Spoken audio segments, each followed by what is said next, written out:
Hebreos capítulo 10. Y vamos a estar exclusivamente desde el versículo 11 al 18. Yo voy a tener una lectura y usted me sigue allí desde su Biblia.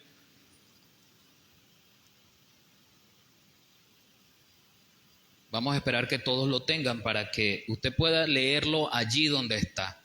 Si tiene su Biblia, ábrala en Hebreos 10, 11 al 18. Y si no la tiene, colóquese al lado de alguna persona que esté allí cercana a usted, en el que pueda leer.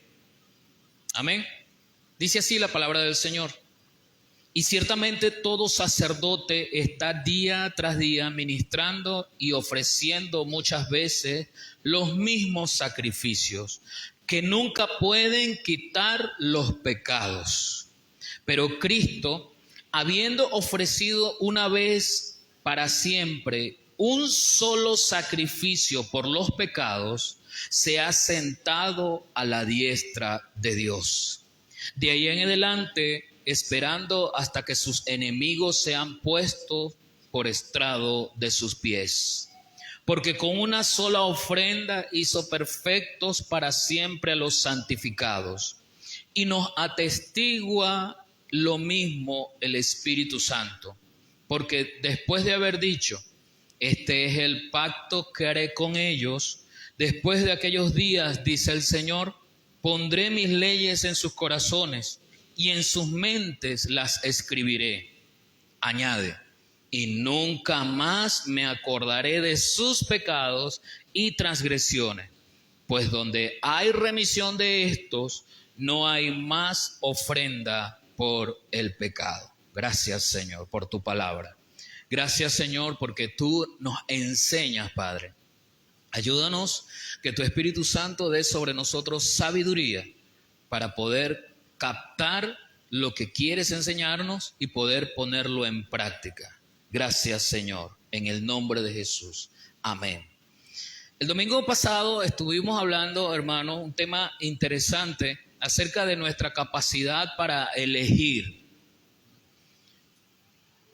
Esa capacidad para elegir no se basa solamente en que yo pueda tomar o no una decisión, sino que yo debo valorar en que lo debo hacer. Esa es la pregunta. Yo, aunque pueda hacerlo, el apóstol Pablo dice, todas las cosas me son lícitas, pero no todas me convienen. Todas las cosas me son lícitas, pero aunque sean lícitas, dice el apóstol, yo no me dejaré guiar por ninguna de ellas. Esa manera de establecer el poder elegir nos caracteriza a nosotros en la libertad con que Cristo nos hizo libres. Y esa libertad con que Cristo nos hizo libres vino producto precisamente de un sacrificio de parte del Señor Jesús que establece para la humanidad lo más supremo. No hay otro sin igual. Pero ¿qué debemos considerar nosotros de ese sacrificio, hermano? Porque indudablemente Jesús murió en la cruz del Calvario. Yo lo creo por fe, ¿y usted? Yo no estuve allí, yo no lo vi. Y el Señor Jesús le dijo a Tomás, ¿se acuerda cuando Tomás estaba dudoso de aquellas palabras de aquellas mujeres y aquellos hombres que habían visto a Jesús, había resucitado? Y Tomás dice, no, yo hasta que no lo vea con mis propios ojos, yo hasta que no meta mi dedo en la llaga, yo no voy a creer.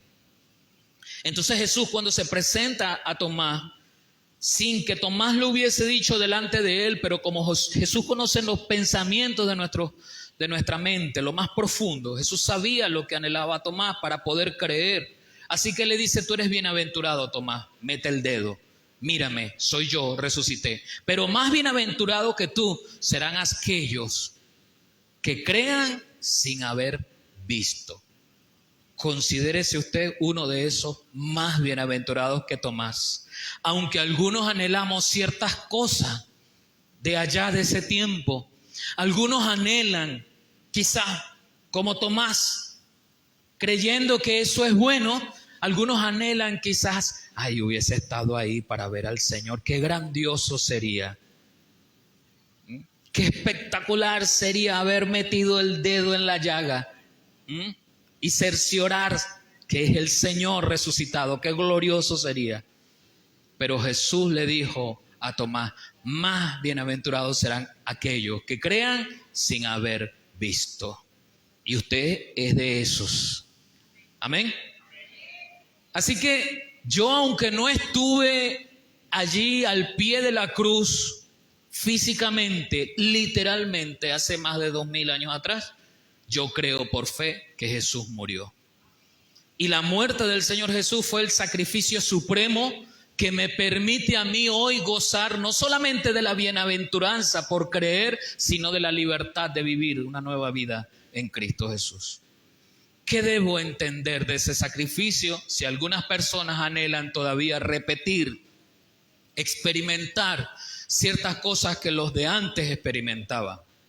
Y tenemos personas que anhelan escuchar la voz de Dios tangiblemente, quizás, o audiblemente, quizás, como lo hizo Moisés, como lo escucharon esos grandes hombres de Dios en el Antiguo Testamento. Pero el Señor ahora se manifiesta a nosotros no de forma audible. No es nuestro oído, no es nuestra oreja físicamente la que va a recibir la voz de Dios. ¿Cómo recibe usted hoy la voz de Dios? De una forma más bienaventurado que aquellos que lo recibieron de forma audible. ¿Sí percibe la idea? Hay quienes después del sacrificio de Jesús, entonces pretenden todavía seguir conquistando áreas de la vida cristiana, complementando ciertas prácticas que se daban en el Antiguo Testamento, dividiendo estructuras organizacionales por tribus, de las 12 tribus de Israel, implementando prácticas o rituales del Antiguo Testamento como la mesa de los panes sin levadura, la cena del Cordero Pascual del Antiguo Testamento, las fiestas que son bíblicas, sí, que fueron ciertas, sí, que tuvieron un propósito, pero que cesaron en su vigencia. Pero queremos experimentarlas e implementarlas en nuestras vidas. Pero, hermano, el tema de esta mañana nos habla precisamente de aquel sacrificio definitivo. Cuando escuchamos el término definitivo, estamos hablando de que ya no hay más. Si es definitivo, se cerró. Si es definitivo, ya está completo. Si es definitivo, ya no se le puede agregar más nada, ni siquiera de mi parte, ni de parte de Dios. Ya lo que Dios hizo en Cristo Jesús, lo hizo. Ya el sacrificio, como dijo Jesús en la cruz del Calvario, consumado es. ¿Por qué es un sacrificio definitivo? ¿Y qué impacto tiene en nuestra vida ese sacrificio definitivo? Es parte de lo que el Señor quiere que entendamos. En primer lugar, tenemos que tomar en cuenta la necesidad de una ofrenda definitiva contra el pecado. Recuerde que Dios dice en su palabra, Él hizo al hombre y a la mujer y los hizo perfectos desde la inocencia delante de Él, pero Adán y Eva descuidaron esa inocencia y de ser perfectos, seres creados en perfección, llegaron a ser seres malvados en condenación, en pecado. Y desde el mismo huerto del Edén, habiendo pecado, la primera acción de esta pareja fue tomar hojas y cubrirse su desnudez, cubrir su pecado, no solamente con materiales que no podían permanecer y cubrir en sus cuerpos mucho tiempo, sino con su misma acción, con su misma forma. No consultaron a Dios, no fueron delante de Dios, sino que se trataron de ocultar su pecado y se ocultaron de Dios también. Así que cuando Dios los enfrenta, lo primero que hace Dios es el primer sacrificio para poder cubrir el pecado de la desnudez en Adán y Eva. Y mata al primer animal y con la piel de ese animal cubre la desnudez de Adán y Eva. Así que allí empieza la humanidad a conocer el sacrificio de un animal, el derramamiento de la sangre de un animal para redimirnos de nuestros pecados. Pero resulta, hermanos, que esos animales que eran muertos, que tenían, según usted puede leer de esto en Levítico, que tenían según la normativa bíblica toda una serie de requisitos. El animal debía ser el mayor, el primogénito, el animal debía ser sin mancha. Su piel no podía ser no podía tener lunares, no podía tener defectos de ninguna pata más larga que la otra, una oreja sí, la otra no. Bien gordito, bien bonito, pero con una oreja y la otra no. Así no servía. Debía ser un animal completamente sin defecto. Pero aún con todos esos requisitos, la sangre de ese animal no servía para la remisión de los pecados del pueblo de manera permanente. Era algo temporal. Solo aplacaba la ira de Dios por un tiempo, más nada. Había ineficacia en el sacrificio porque el animal, aun cuando debía cubrir ciertos requisitos, el animal siempre sería imperfecto para presentarlo como ofrenda perfecta delante de Dios. Como en el versículo 11 nos repite en este capítulo, todos los días el sacerdote ofrecía muchas veces las mismas ofrendas por los pecados del pueblo. Usted lee en el libro de Levítico, los 5 primeros libros de la Biblia, Génesis, Éxodo, Levítico, allí lo va a encontrar, y usted lee, hay diferentes tipos de ofrendas contra los pecados, ofrendas de paz, ofrendas contra la inmoralidad, ofrendas de obediencia, y bueno, usted va a encontrar allí una cantidad de tipos de ofrendas, pero todas o la gran mayoría, con excepción de las ofrendas vegetales, que era presentada el cereal o el grano, pero la gran mayoría eran ofrendas que requerían el sacrificio de algún animal. Y luego venía una ofrenda anual donde el sumo sacerdote presentaba una ofrenda de expiación por los pecados del todo el pueblo, pero esa ofrenda debía ser presentada todos los años, una vez al año. Hermano, durante la semana, durante las fiestas, por lo menos 3 fiestas principales tenía el pueblo de Israel, y durante el año se ofrecían continuamente sacrificios para expiación de los pecados. Eran ineficientes porque no eran duraderos.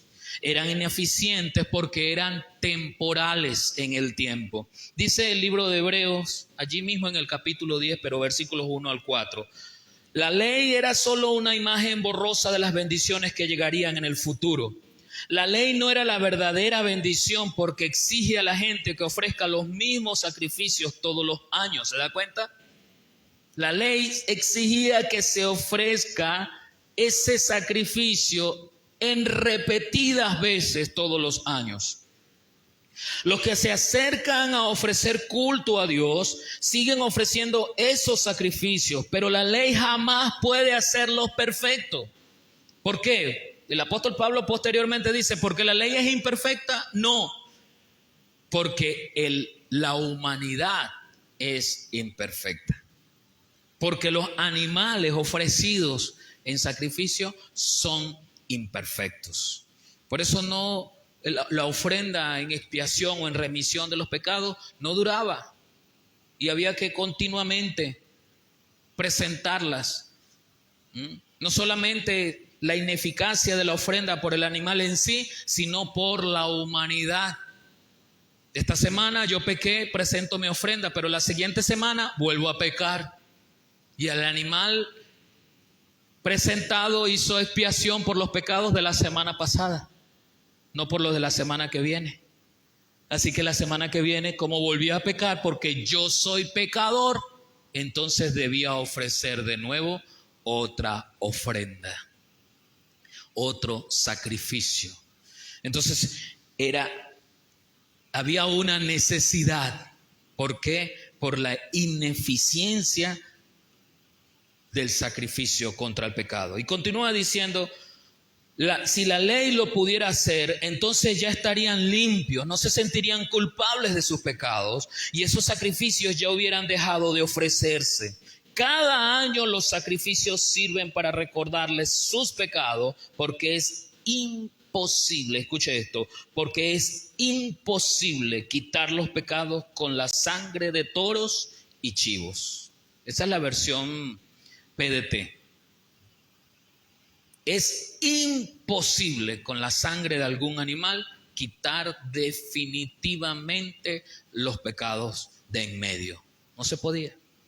No se podía, ¿por qué? Porque yo soy pecador todos los días.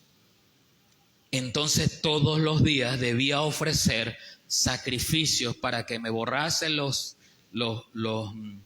pecados del día. ¿Se da cuenta? Hay una necesidad de un sacrificio definitivo. Pero no solamente consta de la ineficiencia de esa ofrenda, sino que también que esa ofrenda debía ser requerida una sola vez. Del versículo 12 del capítulo 10 de Hebreo, continúa explicando que Cristo fue ofrecido una sola vez. Cristo no murió 2 veces. Cristo no murió 3 veces. En nuestra historia, hace 2000 y tantos años atrás, Cristo murió y murió una sola vez. Cuando usted llegó a los pies de Cristo, Cristo no murió ese día por usted. Cristo murió hace 2000 y tantos años atrás por usted. Usted solamente tiene que aceptar por fe que hace 2000 y tantos años atrás, Cristo Jesús, Hijo de Dios, vino del cielo, se despojó de lo que era allí para vivir como hombre y morir como un cordero enviado al matadero. Esa ofrenda única debía permanecer en el tiempo, debía trascender más allá de las edades, de las generaciones. En Hebreos 9:28 dice, así también Cristo fue ofrecido una sola vez para llevar los pecados de muchos y aparecerá por segunda vez sin relación con el pecado para salvar a los que le esperan. Entonces la ofrenda se hizo perfecta porque en el cuerpo de Cristo esa ofrenda entonces es perdurable. Se acaba la temporalidad de la ofrenda y pasa a ser una ofrenda que ha servido a la humanidad desde hace más de 2000 años hasta la actualidad. Y si mañana Cristo no ha venido, mañana perdura la eficiencia de la ofrenda que presentó Cristo de manera definitiva.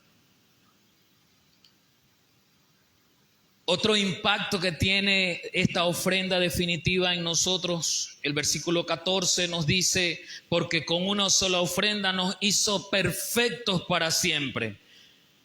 La ofrenda de un animal solamente podía remitir los pecados de una persona o del pueblo cometidos en una fecha particular, en un momento particular. Y solamente en un momento de su pasado, no de su futuro.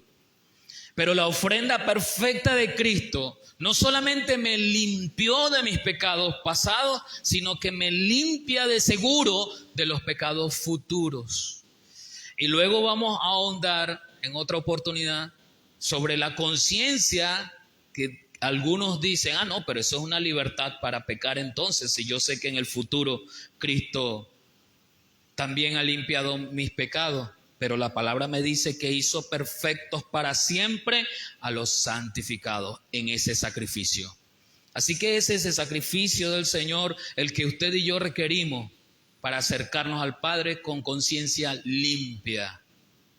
Que debo tener conciencia de estar atento, de velar, y que aún así puedo ¿Errar? ¿Puedo pecar? Sí. Pero el apóstol Juan dice que cuando pecamos, abogado tenemos para con el Padre. Porque Jesús se presenta y dice, yo morí por él. Sus pecados han sido perdonados en mi sangre porque él aún es débil. No ha llegado el momento de ser transformados a la perfección, sino que ha sido santificado, apartado para mí. Por lo tanto, mi sangre ha hecho la obra perfecta en él o en ella. ¿Cuántos han recibido de esa sangre perfecta en su vida?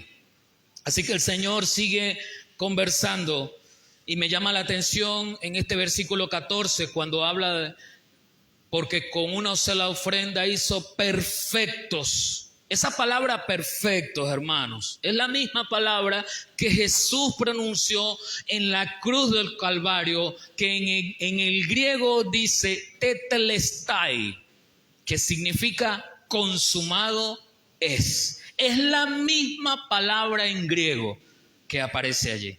Así que cuando el autor de esta carta a los hebreos me está diciendo que Dios nos hizo perfectos en la sangre de Cristo, me está diciendo, Él consumó definitivamente en mí y en ti la remisión de los pecados, no importa cuán grave creamos que sea. Muchas veces uno tiene la oportunidad de conversar con algunas personas en la presentación del Evangelio, de las buenas nuevas de salvación, y nos encontramos con personas que dicen, lo que yo he hecho es terrible, ni Dios me lo puede perdonar. Y le digo algo, hermano, vivimos en una sociedad, vivimos en un mundo tan malo, que de nuestra mente se escapa la oscura maldad que hay en la mente de la humanidad, de algunos seres humanos. ¿Cómo se puede, hermano, ser tan malos, tan oscuros, de manera que una persona pueda perpetrar los crímenes más atroces que pueda imaginar? Pero aún así, Cristo murió por esa persona, y si se arrepiente de su pecado, la sangre de Cristo es suficientemente poderosa para limpiarle de toda maldad. No hay pecado que esté por encima en fuerza y poder de la sangre de Cristo. Por eso la perfección que nos habla el autor de esta carta es una perfección no en el sentido absoluto de la palabra, no en el sentido divino, por medio del cual a veces creemos que la perfección que soy llamado o que tengo el llamado a vivir es una perfección donde no me voy a equivocar más nunca. No, estoy muy lejos todavía de esa perfección. El hecho de haber sido consumado en Cristo es que usted y yo podemos entrar definitivamente, gratuitamente ante el trono de la gracia y presentarnos a Dios mismo y pedirle perdón a Dios sin necesidad de un sumo sacerdote que estés actuando como un intermediario entre Dios y la humanidad. La sangre de Cristo abrió las puertas para que usted y yo entremos al trono de la gracia, consagrados delante del Señor, compungidos, arrepentidos para pedir perdón. Ese es el poder de la sangre de Cristo. Eso es lo que el sacrificio definitivo le otorgó a usted y me otorgó a mí en la obra redentora de Cristo. Esa palabra tetelestai que le dije significa consumado es una palabra que nos dice que Dios, aunque consumó la obra y la hizo perfecta, en mi vida como imperfecto he sido santificado. Y vivo de esa manera en un constante ciclo donde voy madurando, creciendo. El apóstol Pablo lo dice así en 1 Corintios 13. Antes, cuando yo era niño, hablaba como niño, pensaba como niño. En pasado, antes, hablaba, pensaba Mas cuando ya fui hombre, dice el apóstol, dejé lo que era de niño y ahora hablo como adulto. Ahora actúo como maduro. Eso es crecimiento. Vivir en santidad no es algo de un proceso, no es algo de un acto en sí.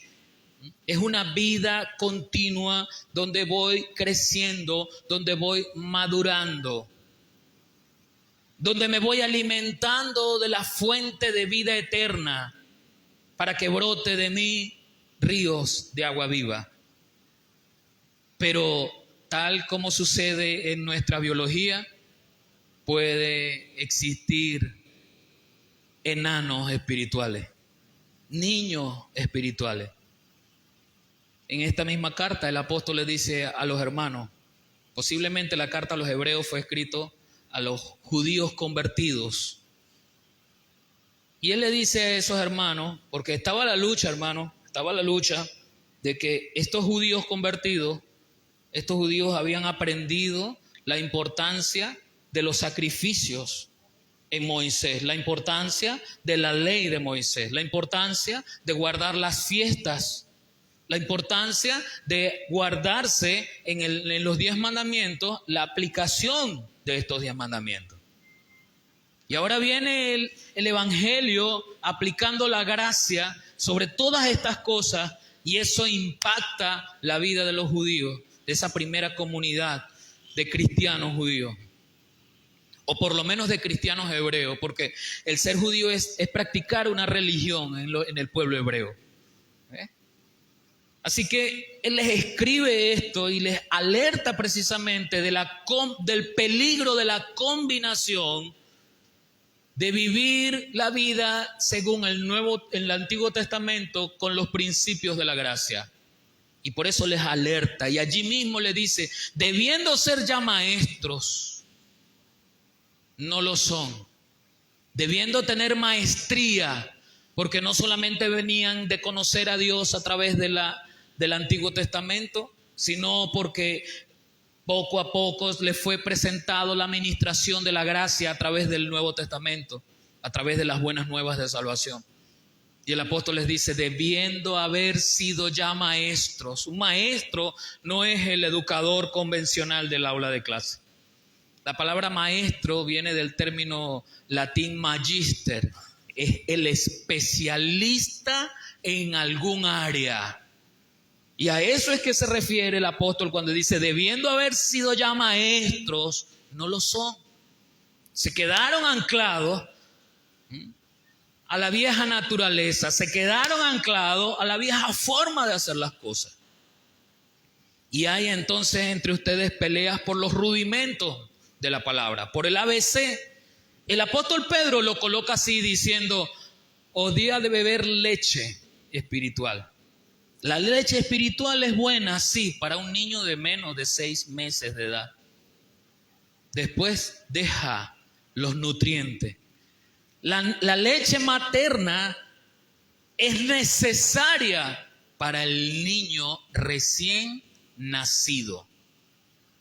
Para el creyente recién nacido es necesaria la leche espiritual no adulterada. Pero llega un momento en que alimentarse solamente de esa leche espiritual crea o hace que la persona se quede en enanismo. Hay desnutrición. La palabra no me está alimentando como debiese alimentarme porque yo no profundizo. Me quedo. El apóstol Pablo le recrimina a los hermanos en Corintios, una iglesia que había sido desordenada, no solamente en el compartimiento de la cena del Señor, sino en la visión del liderazgo.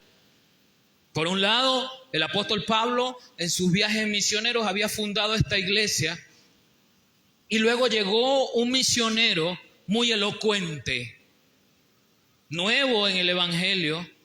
Quizás no había recibido el mismo entrenamiento que recibió el apóstol Pablo, pero era un griego muy... ¿Sabe que los griegos particularmente ellos se especializaban en la oratoria? Tenían una fluidez verbal para atraer, para convencer a las multitudes.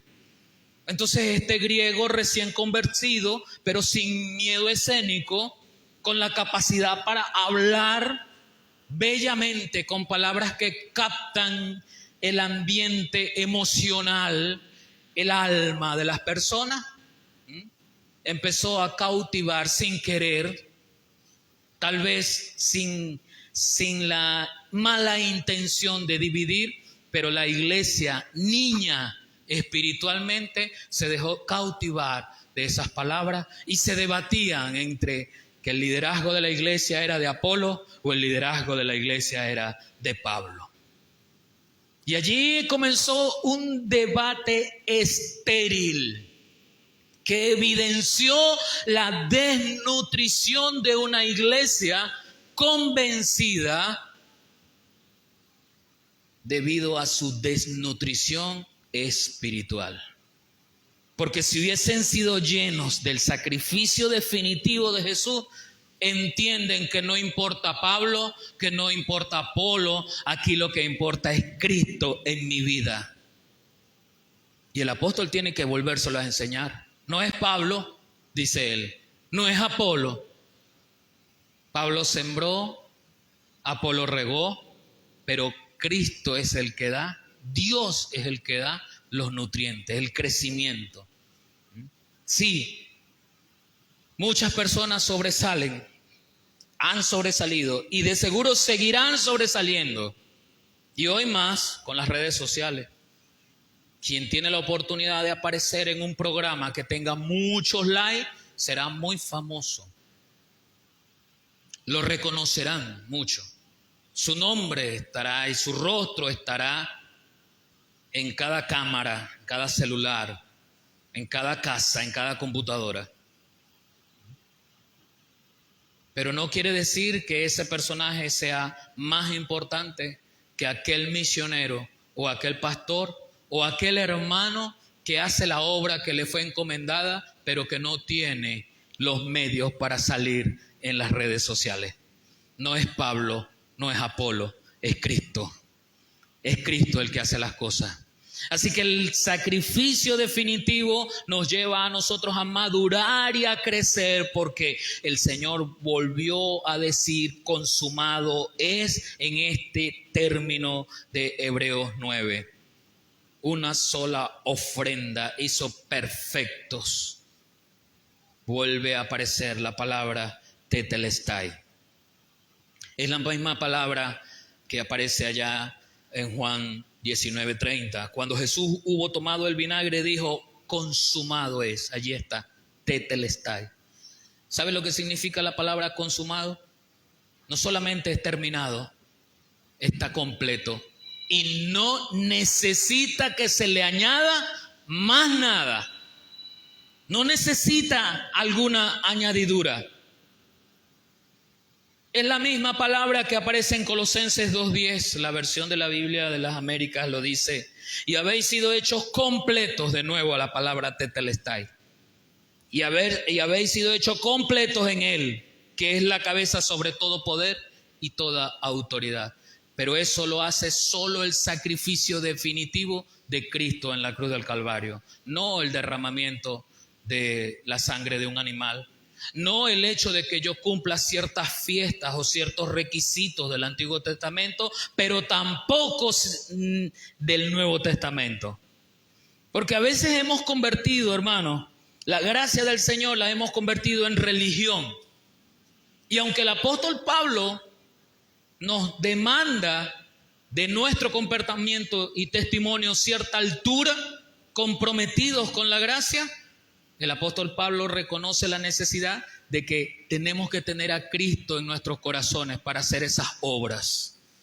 El mismo apóstol le dice a los hebreos no dejando de congregarse, como algunos tienen por costumbre. Y el hermano que es maduro entiende esto.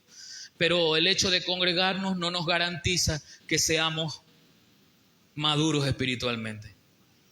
Por décadas puede haber una persona sentada todos los domingos allí y es un mentiroso, es un chismoso, le debe a todo el mundo y es más, ni siquiera se da cuenta que está haciendo daño con su comportamiento. ¿Se da cuenta?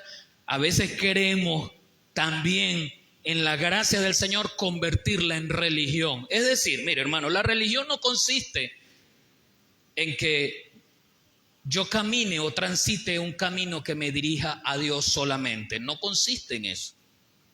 La religión consiste en el conjunto de acciones que yo creo que debo hacer para llegar a Dios. La religión consiste en aquella escalera que yo construyo para llegar a Dios. Aunque el apóstol Santiago dice que la religión es el conjunto de acciones buenas que hacemos para agradar a Dios. ¿Se da cuenta la diferencia? No es para llegar a Dios, es para agradar a Dios. Esa es la religión sin mácula de la que habla el apóstol Santiago. Pero nosotros hacemos una mezcla, aún en la gracia, de algunas cosas que no te pintes el cabello porque eres pecadora, no te pongas pantalones porque eres pecadora, y creemos que con ponernos el cabello de una forma u otra, pero la lengua no la detenemos al hablar de otro. Creemos que solamente porque nuestro cabello es virgen y nunca ha sido tocado por algún tinte, creemos que somos perfectos delante de Dios. ¿Sí me entiende? Porque debiendo haber sido ya maestros, dice el apóstol, tenéis necesidad que otra vez les hable de los rudimentos. Qué bajo cae la humanidad. La ofrenda del Señor, la ofrenda definitiva, no solamente crea para nosotros esa idea, esa fórmula que nos gana a la temporalidad, es decir, se hace para siempre, sino que por otro lado también esa nueva ofrenda nos da dirección. Esa ofrenda definitiva nos da dirección. De los versículos 15 al 17 de Hebreos 10 dice: y nos atestigua lo mismo el Espíritu Santo, porque después de haber dicho, entonces el apóstol hace un recordatorio de una profecía del Antiguo Testamento y trae al hoy una palabra de Jeremías. Este es el pacto que haré con ellos después de aquellos días, dice el Señor. Pondré mis leyes. Ya las leyes del Señor serían traspasadas de la piedra y de la piel y del pergamino para ser escritas ahora en los corazones. Ya la piel no sería el receptáculo que iba a contener los mandamientos del Señor. Ya en las piedras no se escribiría más lo que Dios quiere para la humanidad. Ahora el Señor está profetizando a través de su Espíritu que esas leyes estarían escritas en los corazones, en el interior, en el alma. Así que la ley iba a dejar no solamente su temporalidad en la aplicación del sacrificio, sino que iba a ser definitiva porque tendrías dirección. Tendría un origen distinto. En Hebreos capítulo 10, allí mismo, en el versículo, de los versículos 2 al 4, como le leía anteriormente, el Señor hace la idea en nuestra mente que el sacrificio puro y definitivo de Cristo Jesús en la cruz del Calvario sería mayor que el de la sangre de los animales, de los toros y de los chivos. Y eso trasciende a nuestra vida el día de hoy, ya que esa ofrenda que el Señor tiene para nosotros en Cristo Jesús es una ofrenda que según Juan 15, 26 al 27 enviaría a nosotros dirección a través de su Espíritu Santo. Así que no la proporciona el gusto, no la proporciona la emoción, tampoco la proporciona el intelecto. No es cuanto yo sepa de teología. La teología es buena, yo estoy de acuerdo en que estudiemos teología, pero la teología como ciencia, si se queda en el intelecto, es vana. es vana, no sirve. Pero la palabra de Dios tampoco puede quedar solo en el intelecto. No basta con que usted sepa que la Biblia tiene 66 libros, no basta. No basta con que usted se sepa el Salmo 23. No basta con que usted se sepa los versículos que están en el centro de la Biblia. No basta con que usted se sepa intelectualmente todos los capítulos del Nuevo Testamento. No basta. Santiago dice, pero sed hacedores y no solamente oidores de la palabra. Así que en Juan 15, 26 y 27 encontramos esa resolución del Señor que nos trae dirección en el Espíritu Santo, porque Él es quien nos enseña de ese sacrificio definitivo. Pero cuando venga el Consolador, el original, la Biblia textual dice el Paracletos, es el Espíritu Santo. Pero cuando venga el Consolador, a quien yo enviaré del Padre, el Espíritu de verdad, el cual procede del Padre, Él dará testimonio de mí y vosotros daréis testimonio también, porque habéis estado conmigo desde el principio. Así que del Padre recibimos el Espíritu de verdad que nos da testimonio del sacrificio de Jesús definitivo en la cruz del Calvario. Y nos ponemos a pensar cómo mi vida práctica debe ser influenciada por ese sacrificio definitivo. Cómo mi vida, cuando usted se vaya de aquí, cuando llegue a su casa, cuando vaya mañana al trabajo, ¿de qué forma el sacrificio definitivo impacta en su vida? El Señor Jesús se lo dijo clarito a sus discípulos. Volviendo a traer el texto, cómo ahora cambia el origen, la dirección del pacto, del sacrificio, perdón. Cuando allí en Hebreos dice de nuevo, Hebreos 10, 15, nos atestigua lo mismo el Espíritu Santo, porque después de haber dicho, este es el pacto que haré con ellos después de aquellos días, dice el Señor, pondré mis leyes en sus corazones y en sus mentes. Y fíjese cómo el Señor ahora traduce esta palabra para sus discípulos. Mateo 5, 21 y 22. Búsquelo, por favor.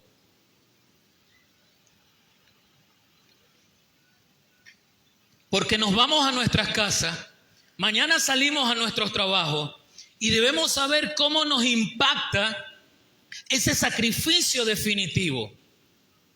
Un sacrificio que ya no vale en la sangre de un animal, porque le dije, es ineficaz por su temporalidad.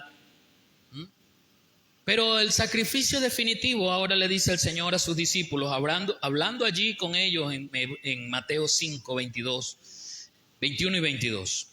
Escúcheme. Oíste que fue dicho a los antiguos, no matarás, y cualquiera que matare será culpado de juicio. ¿Dónde está esto? ¿Dónde está esto? No matarás. Éxodo 5, Deuteronomio 20. ¿Dónde fue escrito? En las tablas de la ley. La primera la escribió Dios en piedra, con su puño y letra.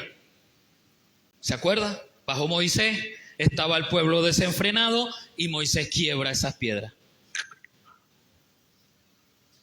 Pero la palabra no fue borrada. Cuando el Señor llama de nuevo a Moisés, estas sí las escribe Moisés, las escribe nuevamente en tablas de piedra, las baja.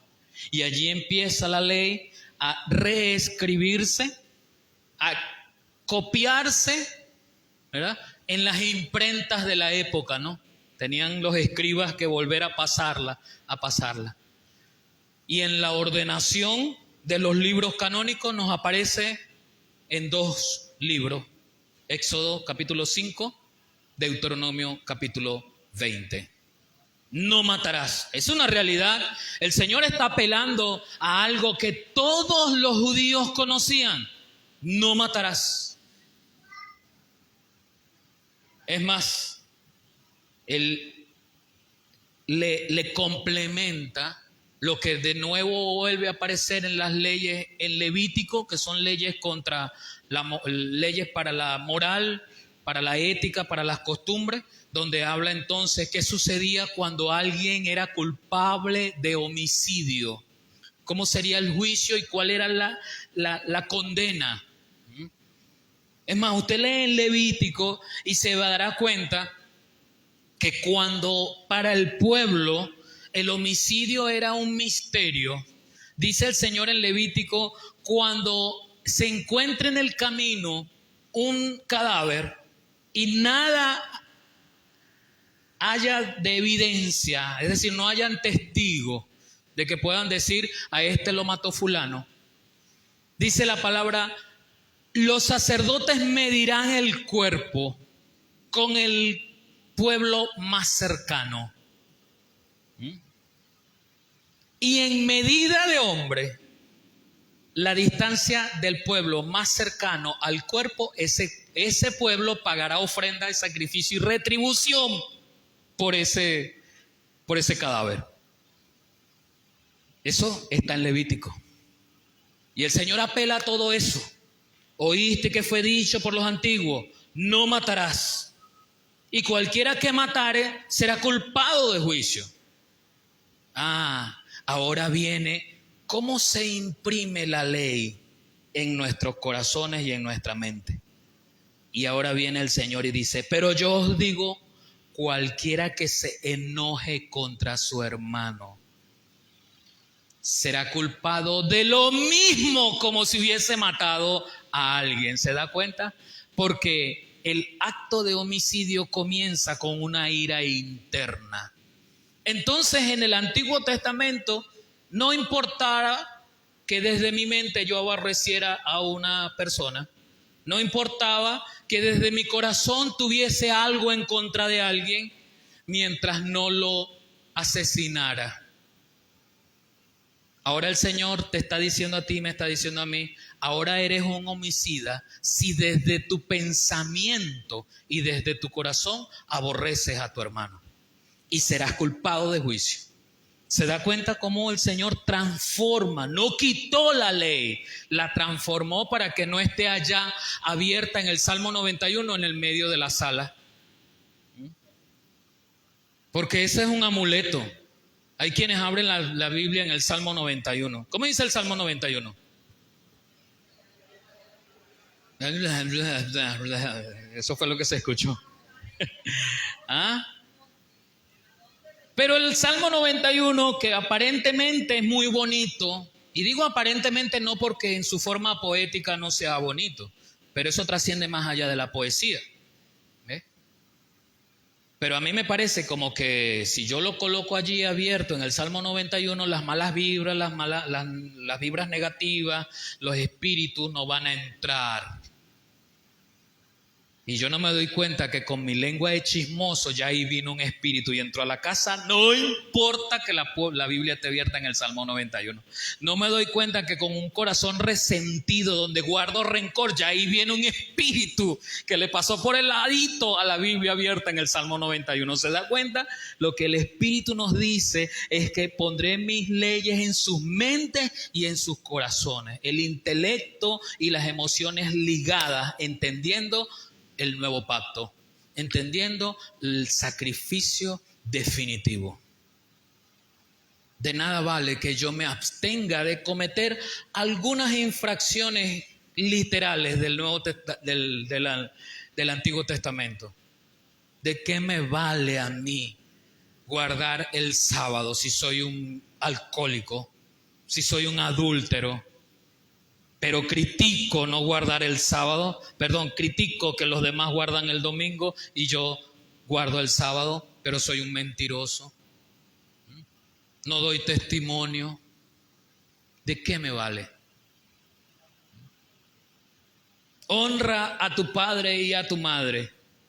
Y el Señor le dijo a los discípulos, enseñándole, porque ahí estaban los fariseos, ¿de qué vale si tú no honras a tus padres? Recibes una ofrenda del comino y en el eneldo. No, esto es para el Señor y dejas aguantando hambre a tus padres. Honra a tu padre y a tu madre no es solamente decir los honro y los respeto y los, ¿no? Son acciones que determinan desde nuestro corazón y nuestra mente, evidencian la transformación de Cristo en mi vida, sobre todo para aquellos padres que no cumplieron su rol como padre, porque es evidente que es fácil amar a un papá y a una mamá que hicieron presencia.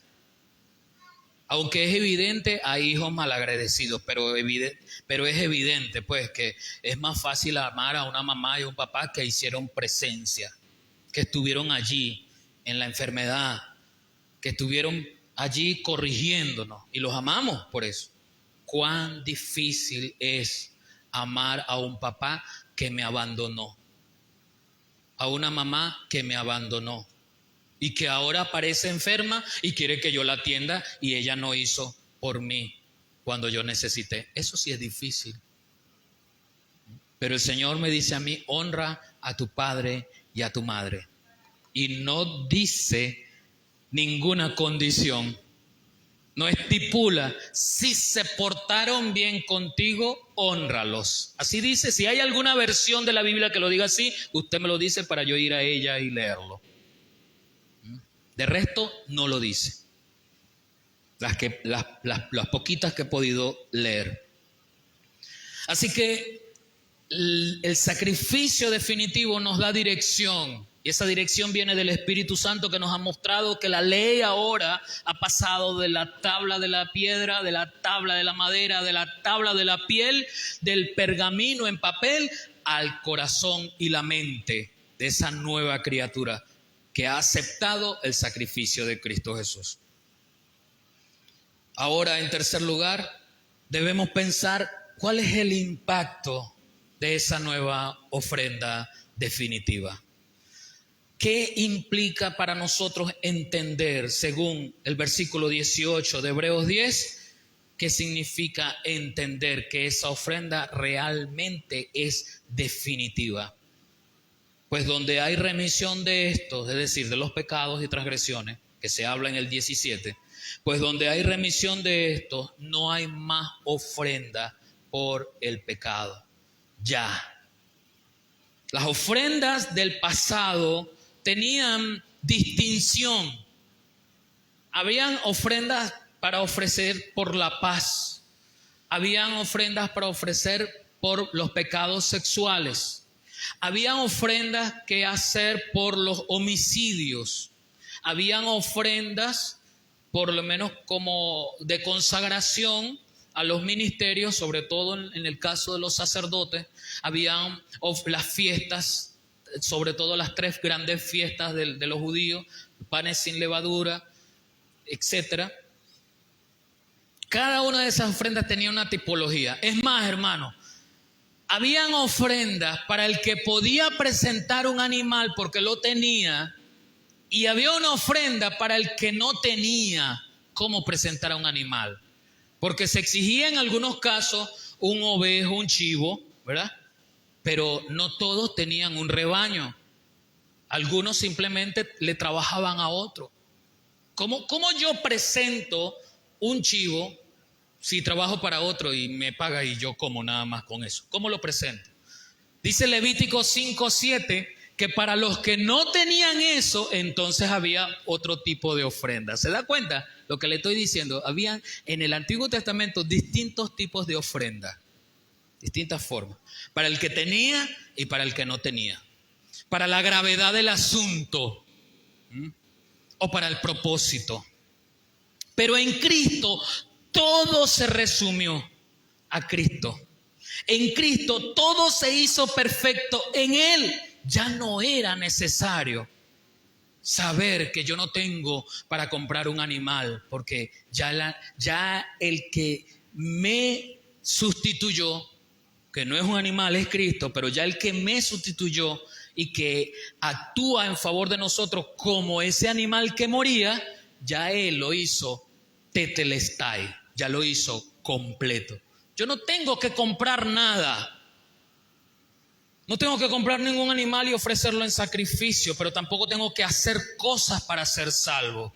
El apóstol Pablo nos instruye en Efesios 2, 8 al 10, que la salvación es gratuita, es perfecta, pero que nosotros también fuimos preparados para buenas obras porque somos salvos, no para ser salvos. Son dos cosas distintas. ¿Ves? De modo que nosotros salimos entonces de la idea de hacer buenas obras para poder ser salvos. No. Porque por gracia soy salvo, dice el apóstol a los Efesios, por medio de la fe.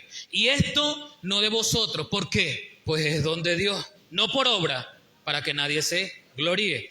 Versículo 10. Porque somos hechura suya, creados en Cristo Jesús para buenas obras. ¿Se da cuenta? Hago buenas obras no para ser salvo, sino porque soy salvo. Porque somos hechura suya, creados en Cristo Jesús para buenas obras, las cuales fueron creadas por Dios de antemano. No las creo para que yo fuese salvo, las escribió para mí desde la eternidad, milenios de años antes, cronológicamente hablando, de que siquiera mi papá y mi mamá pensaran en hacerme. Y yo tengo la obligación de hacer buenas obras, pero esas obras no son sacrificios que pueda añadirle a mi salvación. Mi salvación es completa, se llama Cristo Jesús. La remisión de mis pecados ya se fue completa, se llama Cristo Jesús. Es Cristo Jesús el que me hizo tetelestai, completo en Él. No lo que yo haga o deje de hacer. No es lo bonito que yo predique, no es lo bonito que yo cante, no es lo bonito que yo toque un instrumento, no es lo agraciado que usted sea, no es que usted llegue o no llegue al servicio de hoy dominical, no es cuánta ofrenda o diezmo usted dé para el Señor. Es Cristo Jesús en medio de su vida. Es Cristo Jesús en medio de nuestras vidas. En Hebreos 9:24 nos habla precisamente de esa perfección. Porque no entró Cristo en el santuario hecho de mano, figura del verdadero, sino en el cielo mismo, para presentarse ahora por nosotros ante Dios. Y no para ofrecerse muchas veces, como entra el sumo sacerdote en el lugar santísimo, cada año con sangre ajena. Hermano, lo que el Señor quiere decirnos es que el sacerdote tenía que entrar con su propia sangre porque fue su error, fue su pecado. Pero si el sacerdote se presentaba con su propia sangre, moría. Porque debía ser degollado. No eran 3 cc de sangre. Debía ser degollado. Y la sangre es vida. Más o menos 5 litros de sangre que tiene el cuerpo humano. Se fueron ahí y el sacerdote moría. ¿Qué expiación por el pecado podía hacer si no se podía levantar después? Por eso el sacrificio de Cristo fue definitivo, porque Cristo sí pudo levantarse después. Cristo sí pudo vencer a la muerte. ¿Dónde está, oh muerte, tu aguijón? Dice el apóstol Pablo. ¿Dónde, oh sepulcro, tu victoria? Cristo le arrebató la victoria a la muerte y logró resucitar, haciendo perfecto a los santificados, a usted y a mí. Y dice el versículo 26, de otra manera le hubiera sido necesario padecer muchas veces desde el principio del mundo, pero ahora, en la consumación de los siglos, se presentó en pasado, se presentó una vez para siempre por el sacrificio de sí mismo para quitar de en medio lo que nos estorbaba para acercarnos a Dios, el pecado. Y quiero terminar allí mismo en Hebreo, porque quiero hacer énfasis, hermanos, en que no hay más nada que añadirle al sacrificio definitivo. Sacrificio definitivo de Cristo fue de tal manera que lo que yo pretenda hacer después no es que sobra, es que es innecesario, porque no sirve. ¿Sabe que algunas veces uno dice este término, no? Uno a veces dice, bueno, mientras más mejor, ¿verdad? Uno a veces cree, le pasa a los estudiantes, ¿verdad? Un profesor puede, en mis tiempos, por ejemplo, un profesor decía, voy a hacerle un examen con 10 preguntas, pero ustedes van a responder 5, ¿verdad? Cada una, 4 puntos, 4 por 5, 20. Ustedes van a responder 5. Era como una especie de dinámica en las preguntas, ¿verdad? Y habían estudiantes que decían, yo voy a responder todas, ¿verdad? Por si alguna me cubría otra, y así, ¿verdad? Y de repente tengo las 10 y me vale 20 de este examen y del próximo. Así pensaba uno, porque uno viene del pensamiento de que mientras más, mejor. Pero ese pensamiento no cabe en la gracia del Señor, porque la consumación, el tetelestai de la obra perfecta, definitiva, de ese sacrificio del Señor, no cabe allí más nada. Allí no es un poquito más, yo voy a ayudarle al sacrificio de Dios, portándome más bien para que me caigan más coronas, para que la mansión sea más grande, si es que acaso hay una mansión allá en el cielo. Que eso no lo dice la Biblia de paso. Y dice Hebreos 7, qué hermosa es la palabra de Dios, qué hermoso cómo nos enseña. Dice Hebreos 7, 22 en adelante. Esto quiere decir que Jesús es la garantía de un mejor pacto entre Dios y su pueblo. ¡Wow, hermano! ¿Cómo hace el apóstol para expresar esta grandiosa palabra? Cristo es la garantía de un mejor pacto. Y nosotros andamos por los caminos verdes buscando cosas mejores desde nuestro criterio. Pero ya el apóstol nos enseña, Cristo es la mejor garantía de un mejor pacto. No hay otra. ¿Por qué no nos acercamos al sacrificio definitivo? Porque estamos acostumbrados a que la perfección viene según criterios propios, subjetivos. Es como yo lo hago. Como aquella mujer que está en su casa limpiando y su marido se le ocurre un día, ¿verdad?, de ayudarla a limpiar. Y esa mujer que tiene estándares altos de limpieza, en lugar de agradecer que por lo menos el gordo ese, el flaco ese, ayudó. Eso quedó barreteado. No quedó como yo lo hago. Nosotros estamos acostumbrados a nuestra forma de hacer. Estamos acostumbrados en el egocentrismo que tenemos a que creemos en Dios a la manera como yo quiero creer en Dios. En mi religión, en mi forma, en mi tiempo. Con mi esfuerzo, no con lo que Dios quiera. Pero la palabra dice, el que cree en mí, como dice la Escritura, no como a mí me pega mi real voluntad, es como dice la Escritura. Y continúa diciendo, igualmente, versículo 23, había muchos sacerdotes, porque cuando uno de ellos moría, no podía seguir en su cargo. Pero Jesús vive para siempre. Entonces no solamente Jesús es la mejor garantía, es que Jesús, aunque murió en la cruz del Calvario, resucitó y hoy vive. ¿Cuántos creen que Jesús vive? Hoy Jesús vive. Entonces continúa diciendo, pero Jesús vive para siempre. Nunca dejará de ser sacerdote. Nunca dejará Jesús de presentarse delante de Dios y decirle a Dios, yo morí por los pecados de Avi. Yo morí por los pecados de Juan. Yo morí por los pecados de Juana. Siempre será sacerdote. Versículo 25. Entonces puede salvar para siempre a los que vienen a Dios por medio de él, pues vive para siempre y está listo para ayudarnos cuando se presenten ante Dios.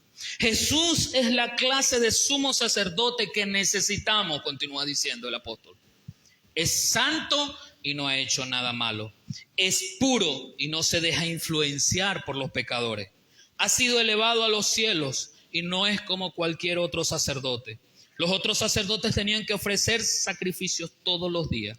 Primero por sus propios pecados y luego por los pecados del pueblo. Pero Jesús no necesita hacer eso. Él no ofreció un solo sacrificio. Él ofreció un solo sacrificio y para siempre. La ley establece sacerdotes humanos con las mismas debilidades que la gente. Pero después de dar la ley, Dios hizo la promesa de nombrar un sumo sacerdote, a su Hijo, quien fue hecho perfecto para siempre a través del sufrimiento.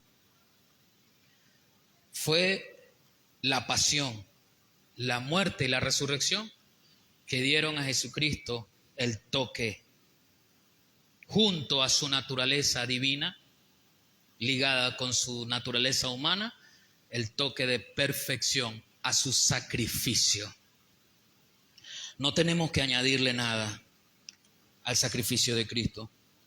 No tenemos que sumar esfuerzos humanos para mantener la salvación. Una cosa es que yo cuide mi salvación, como la palabra me manda a estar alerta, que el enemigo anda cual león rugiente buscando a quien devorar. Eso es una cosa.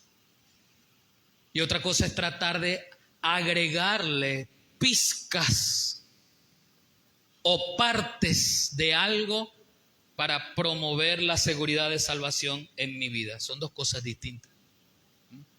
El sacrificio definitivo se centra en esa palabra de Cristo en la cruz. Consumado es. Tetelestai.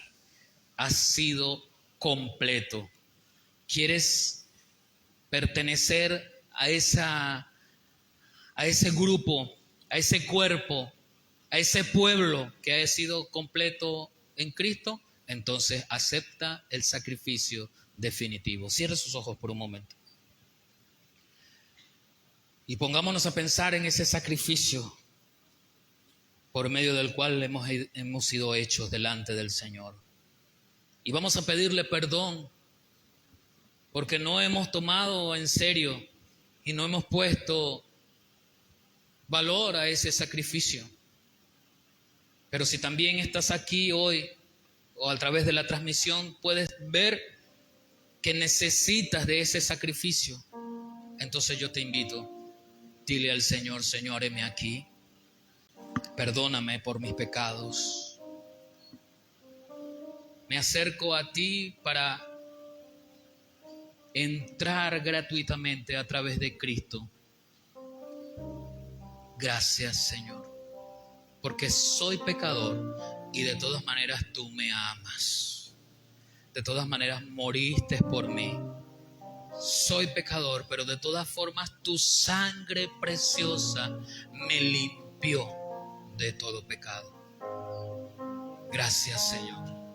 Ahora tu pueblo reunido en este lugar te alaba, también pidiéndote perdón, porque muchas veces no hemos sabido apreciar el valor del sacrificio eterno de Cristo Jesús en la cruz del Calvario. Perdónanos, Señor. Perdona porque nuestra mirada se desvía a las cosas que no debemos atender. Porque el esfuerzo de nuestra vida se nos va en cosas vanas y temporales. Perdónanos, Señor, porque no sabemos que nuestra salvación se aplica a nuestra vida todos los días, solamente en el sacrificio definitivo de Cristo en la cruz del Calvario. Ayúdanos, Señor, a establecernos correctamente. Te damos las gracias porque tú eres bueno.